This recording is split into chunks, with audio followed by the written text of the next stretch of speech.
The Penumbra of Guilt.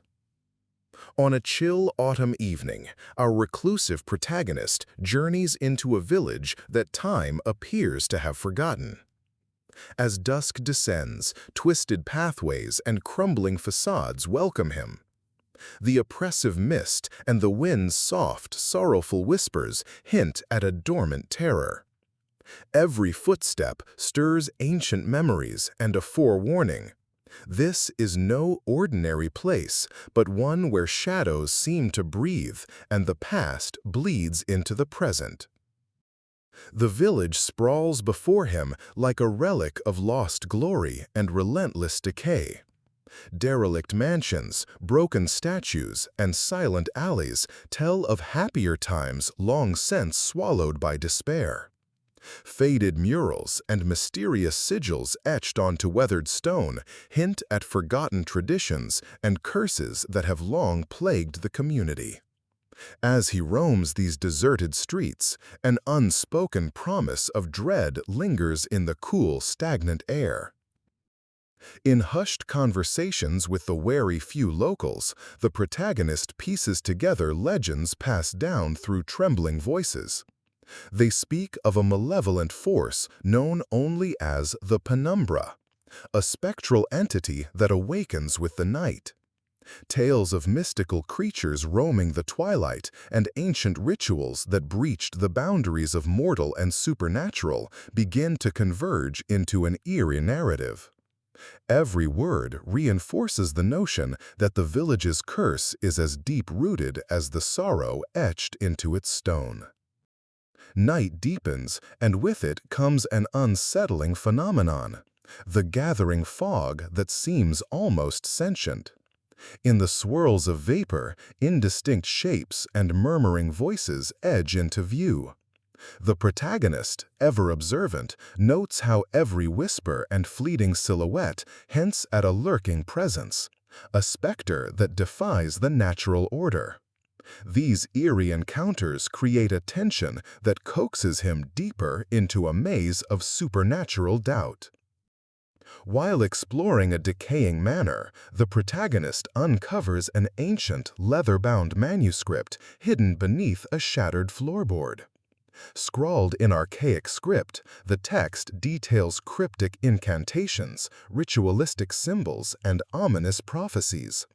It speaks of an archaic rite meant to bind two realms together, the physical and the spectral. Though the language is obscure, one passage sends a chill through his core. The ritual's legacy, it seems, may have ensnared his own destiny. On a moonless, suffocating night, apparitions stir from the depths of the cemetery. Ethereal figures drift through crumbling tombstones in a silent, spectral dance. Their eyes gleam with otherworldly sorrow, and their forms, half-formed, transient, suggest forces that should never meet the mortal world. As the protagonist witnesses this ghostly parade, a huddle of terror and fascination grips him, his heart pounding in sync with the unearthly rhythm of the night.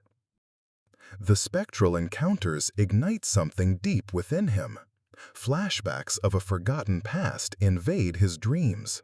Fragments of joyful days now tarnished by inexplicable grief. Common images emerge, a smile frozen in time, a love lost in mystery, and faces that seem to belong to both his memory and the folklore of the village. These haunting recollections begin to blur the line between personal history and the ominous curse he has come to unravel. Driven by an insatiable need for answers, the protagonist follows clues to the ruins of an ancient temple. Here, hidden behind ivy and decay, lies a weathered stone altar inscribed with the very symbols from the manuscript. The sanctum is charged with a cold, luminous energy, and whispers of past ceremonies seem to echo off the walls. Every detail, from burnt-out candles to scattered relics, suggests that a forbidden ritual was performed here, sealing a fate that now resonates within him. Navigating the village becomes a journey through a living labyrinth. Narrow alleys and crumbling passageways twist unpredictably beneath an oppressive sky. The walls, scarred by time and malice, bear faded murals that depict chaos, agony, and spectral forms dancing in eternal struggle. With every step, the protagonist feels as if the village itself is guiding him into its darkest corner, a place where reality dissolves into a feverish blend of nightmare and memory. In a desolate square beneath tumultuous clouds, disparate threads begin to weave a coherent tapestry of fate. He meets several villagers, their haunted eyes and trembling voices all sharing fragmented accounts of sorrow and supernatural retribution.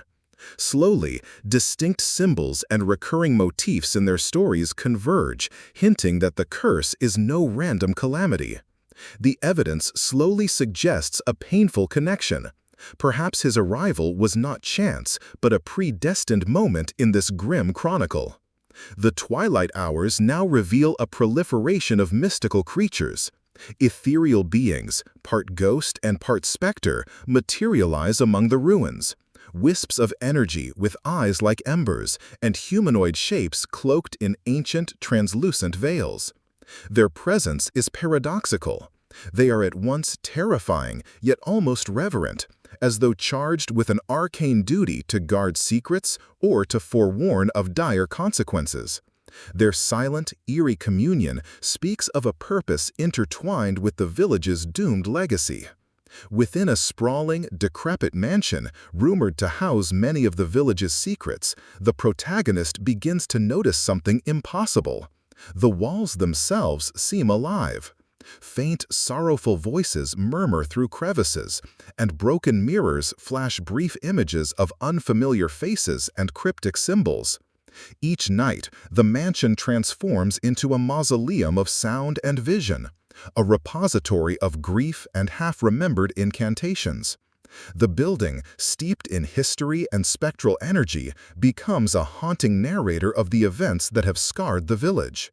Within the mansion's forgotten study, amidst moldering books and scattered relics, the protagonist discovers a fragile journal. Its pages, stained with age and despair, recount the life of someone who once bore the curse's brunt.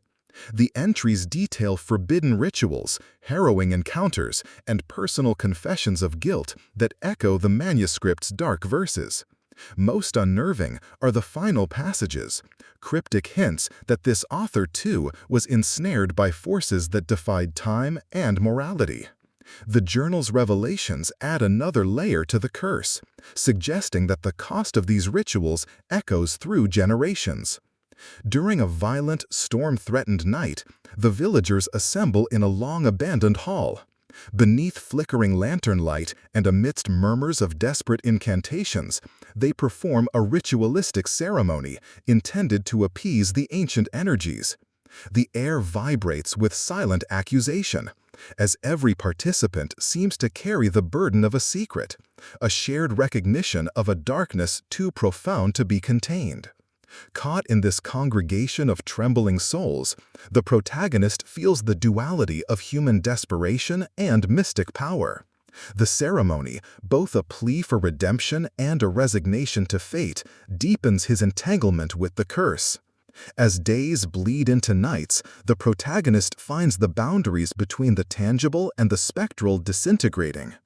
Everyday objects shift in inexplicable ways, and disembodied voices recite fragmented verses in the silence of midnights. The environment begins to mirror the turmoil in his mind.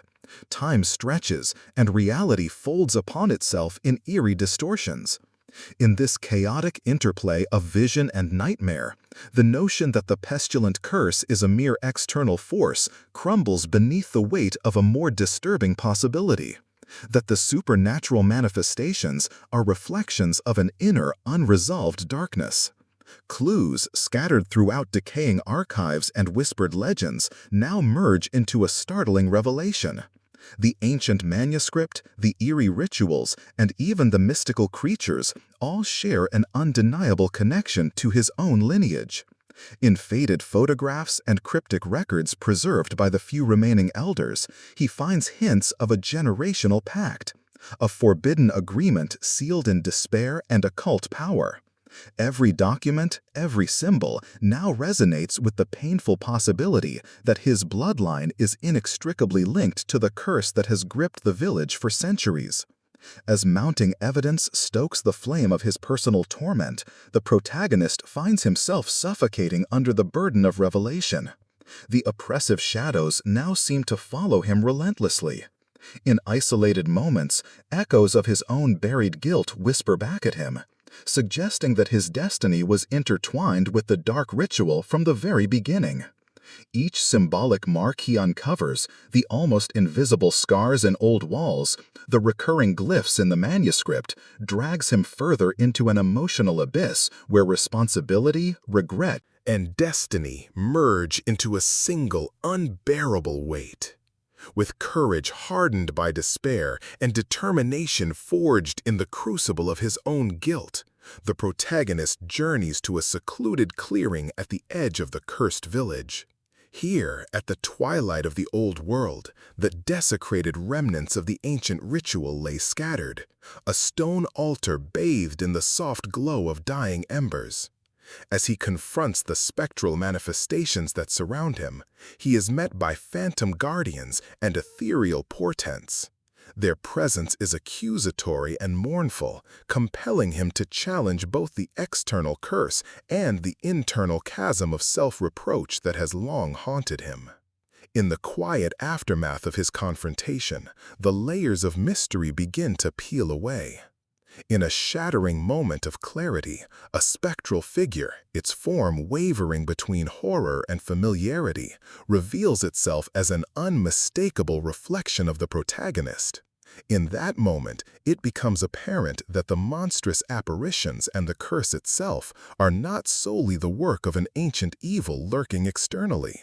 Instead, they are a manifestation of his own unaddressed guilt, the tragic legacy of a pact forged in a dark, forgotten past.